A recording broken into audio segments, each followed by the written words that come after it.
If you ache for truth, goodness, and beauty, if you're hungry for a Christianity with substance and strength, if you long for a faith that's big and bold and biblical and all about Jesus Christ, if you're inspired by the idea of one church that has spanned 20 centuries, 24 time zones, and 2 hemispheres, enfolding every race, nation, and language, then you're considering Catholicism.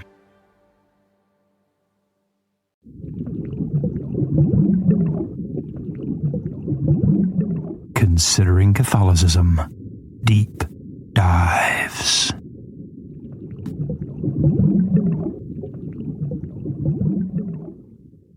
Whenever we talk about the Bible, we have in mind the complete Old and New Testaments, bound together.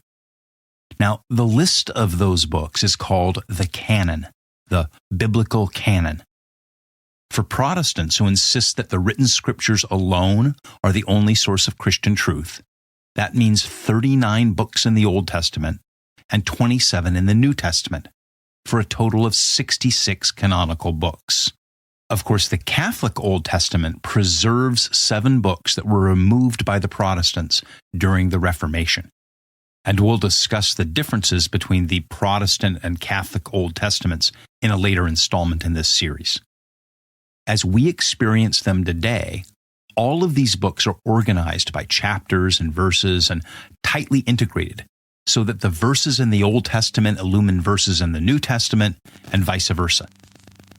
For Protestants, the Church's preaching, teaching, worship, moral theology, and mission all depend on the totality of this tightly integrated canon. For Protestants, to depart from what is written there is to wander into speculation, myth, and heresy. If I had a time machine, I'd go back and ask my former Protestant self, what did the Church do before it had the Bible? Before the canonical list of the Old Testament was even finalized, before the Gospels and letters of the New Testament were even written, before these 27 of the documents that were floating around the early church were recognized as inspired by the Holy Spirit and listed as canonical, before there were chapters, verses, and the integration that allowed the New and Old Testaments to be used to interpret each other. Before it had the Bible, what did the Church's preaching, teaching, worship, moral theology, and mission consist of? How did Christians know what was true, what they should do or say or sing in worship services?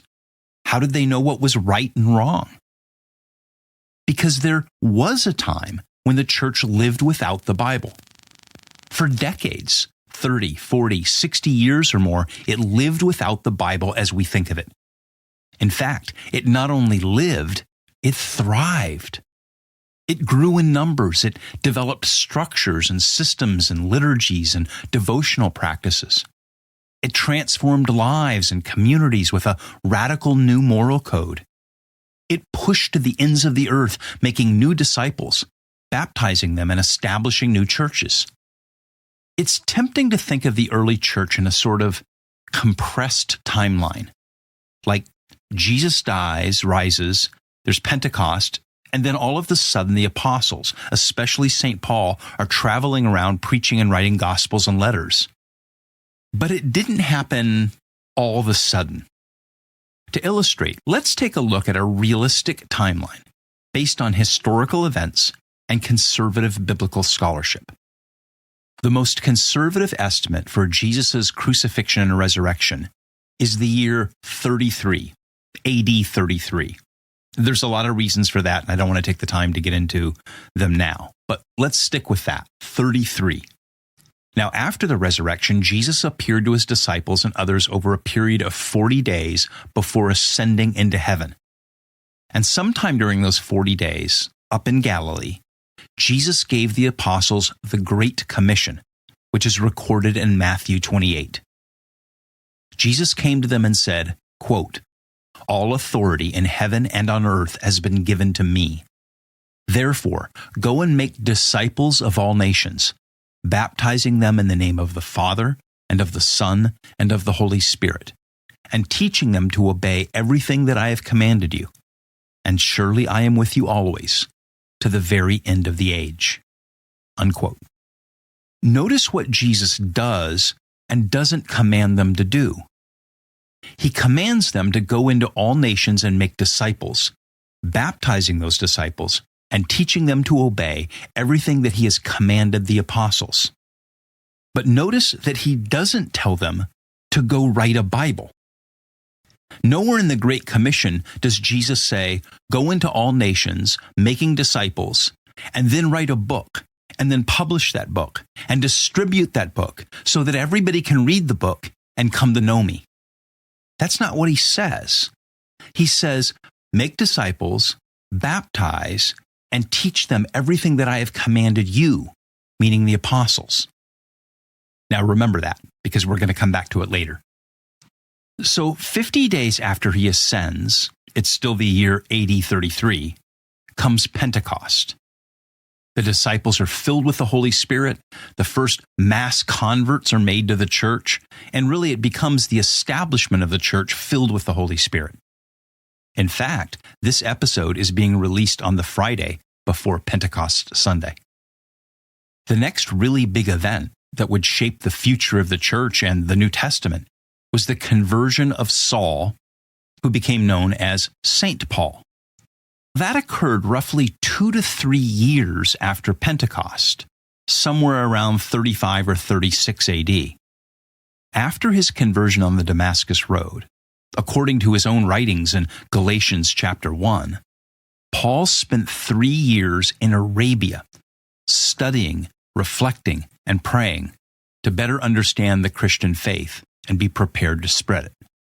He doesn't go back to Jerusalem to meet Peter and the other apostles until somewhere around 38 or 39, 5 or 6 years after the resurrection. He then goes back to his hometown in Asia Minor, Tarsus, and he spends about 5 or 6 years there until about the year 45, when Barnabas brings Paul to Antioch to assist him in teaching the growing Christian community there. That's recorded in Acts chapter 11. Paul and Barnabas spend a year in Antioch before the onset of the famine visit to Jerusalem. Around 46 or 47, Paul and Barnabas carry famine relief funds to help the Christians in Jerusalem. After that, Paul leaves on his first missionary journey, recorded again in the book of Acts. And that lasts between around 47 and 49 AD. In 49, he returns to Jerusalem and reports to the apostles at the Council of Jerusalem, recorded in Acts chapter 15. If you're keeping track, we're now 16 years after the resurrection. And it's around this time that probably the earliest of the New Testament books is written, which is the Epistle of James, right around 49 or 50, around the time of that council in Jerusalem. After that, Paul leaves on his second missionary journey, which runs between about 49 and 52, followed by his third missionary journey, which occurs somewhere between 53 and 57. About 57 AD, Paul returns to Jerusalem, where he's arrested in the temple, and he remains imprisoned in Caesarea Philippi for 2 years before appealing to Caesar and being sent to Rome around 59. He's then imprisoned in Rome, awaiting trial between 60 and 62. He was released and was free for about 3 years before being rearrested in Rome and martyred with Peter in AD 65 during Nero's persecution of the Christians. All the letters that Paul wrote were during the latter part of those travels and years, up to and including his second imprisonment when he was awaiting martyrdom, in which he probably wrote 2 Timothy in the Mamertine prison, right off the Roman Forum. What about the Gospels? Well, Matthew, Mark, and Luke, along with Acts, were probably written in the late 50s to early to mid-60s. The Gospel of John and Revelation are the last books written sometime around the early 90s. So, the point is that between the Great Commission, when Jesus told the apostles to go into all nations and make disciples, baptizing them and teaching them to obey all that he had commanded, and the writing of the New Testament books, there was about 60 years. And just because these Gospels and letters were written, copied, and widely distributed, didn't mean that every local church had copies of all of them. Not to mention that there were other early Christian writings, and the process of sorting out which were the 27 that would become the official canon of the New Testament continued well into the 2nd century. So, back to the original question. Before the Bible was completed, what did the church's preaching, teaching, worship, moral theology, and mission consist of? How did Christians know what was true, what they should do or say or sing in worship services? How did they know what was right and wrong? Because if we are to believe, as Protestants do, that the Bible is the only source and summit of Christian truth, the only structure and system by which it can live, how did it do all of these things before the Bible was even completed and canonized? Well, the short answer is that it relied on the leadership and teaching of the apostles and the structures, systems, and traditions that they established. That's what the early church writers and theologians say, what the Catholic and Orthodox churches say. Protestants, however, struggle with the question. If I went back in a time machine and asked my former Protestant self that question, I would have confidently said, well, there was this period called the Apostolic Age, when the church was directed by the Holy Spirit through the apostles. But once the apostles wrote the New Testament and died, the Apostolic Age ended, and the age of the Bible began. From that moment on, when the Holy Spirit published the New Testament, God's plan of salvation decreed that the only source of information about Christian doctrine and practice is the Bible. And if my new Catholic self was looking out the door of the time machine, facing my old Protestant self, I'd ask, where is that in the Bible? Where in the Bible is the doctrine of sola scriptura, the Bible alone? Much less all that jazz about the age of the apostles ending and the age of the Bible beginning. I'd ask myself, if doctrines can only come from the Bible, well, where does that doctrine come from? And if it isn't in the Bible, how can it be a Protestant doctrine? Now, we'll explore all of this more deeply later in this series when we do a whole episode about problems with the Protestant doctrine of sola scriptura. But for today, I want to stick with this question. How did the church function for all of those decades before it even had anything that we would recognize today as the Bible? Well, what the New Testament says in multiple places, and what the early Christian writers and theologians record, is that the primary mission of the apostles was to establish the church, not to write and publish the New Testament. Writing the New Testament, which, to be clear, they did infallibly under the influence of the Holy Spirit, was a byproduct of their mission to make disciples, baptize them, and teach them to obey everything Jesus commanded. But it was their preaching, teaching, and actions that were the principal means by which they accomplished their mission. And those actions included passing on what Jesus commanded and entrusting it to a new generation of leaders. For example, in 2 Timothy, Paul instructs his protege Timothy to follow the pattern of the sound words that you have learned from me, in the faith and love that are in Jesus Christ. By the Holy Spirit who dwells within us, guard the good deposit entrusted to you. And he goes on to say, what you have heard from me in the presence of many witnesses, entrust to faithful men who will be able to teach others also. In Acts 14, Luke tells us that when Paul and Barnabas had appointed elders in the new churches that they had established, with prayer and fasting, they committed those elders to the Lord in whom they had believed. Now, the term elder, which in Greek is presbyter, is where we get the office of priest. And in other passages, we read about the establishment of the office of the overseer, which is in Greek episkopos, from which we get the English words episcopal and bishop. So, the apostles preached, making new disciples. They instructed these new disciples in the things that Jesus had commanded them. and they established church structures and systems through trusted overseers and elders, bishops and priests and deacons, to pass on the oral teachings and traditions that they gave them.